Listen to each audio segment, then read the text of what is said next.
Welcome back to the Gingerbeard Man, where African tales of the macabre, mysterious, and miraculous come alive. In a previous episode, we met the unsettling presence, known only as the Mannequin of Floriamus, a lifeless figure that haunted the bookroom of a quiet South African school. That wasn't the end of the story. Tonight, a new teacher unknowingly walks into a nightmare. What begins as a joyful sleepover spirals into something far more sinister. This is part 2 of a haunting school mystery, and this time the mannequin takes a trophy. At the end of today's story, let me know if your school had or has a creepy story to share. Let's go.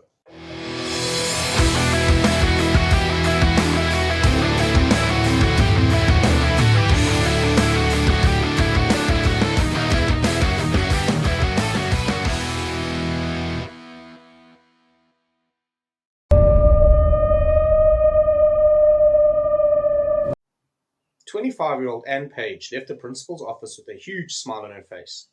She had just finished the interview for the arts and culture position at Floriamus Primary School, and she knew she had nailed it. The next day, she got a phone call. The job was hers.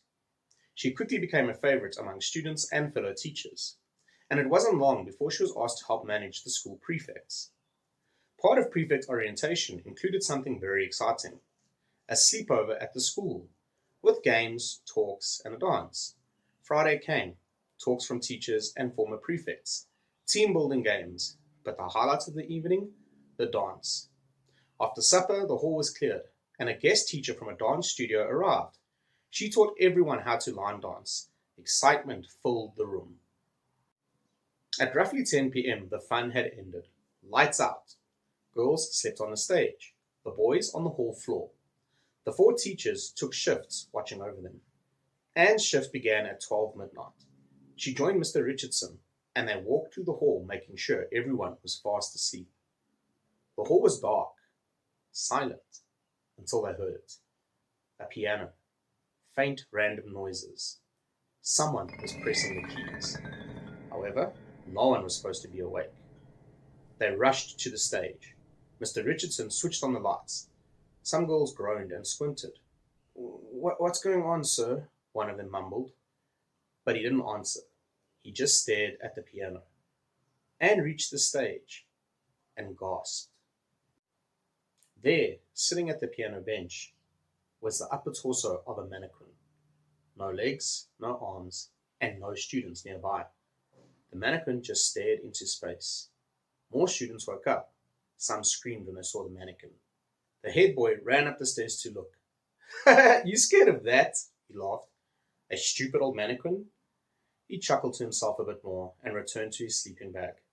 Anne, still staring, said softly, I could have sworn that I saw that mannequin in my storeroom on Monday when I was coming into class. Seriously? Mr. Richardson replied, looking worriedly at her. Other teachers arrived. One picked the mannequin up. I'll put it in the bookroom for now. The others all agreed. No one protested. A few minutes later, he returned and gave the thumbs up. It took a while, but eventually all the learners drifted off to sleep again. About an hour later, chaos erupted once more. A scream, but this time it sounded real. Terrified, like someone was in pain. They bolted back to the hall. Lights on. Chaos. The head boy was on the floor crying, holding his knees. One of his socks was missing. His face was pale, locked onto the shadows beneath the stage. He finally whispered, It grabbed me, tried to pull me under. They looked closer and saw that a piece of plywood was loose. There was a small opening just beneath the stage. It was big enough for someone to crawl through. Anne turned to the other teachers. Where does this space lead to? She asked. They all stood in silence. Eventually, Mr. Richardson said, The bookroom. The head boy's parents were called, and his mother agreed to come and pick him up. Over the phone, she said it was probably a night terror. Anne wasn't so sure.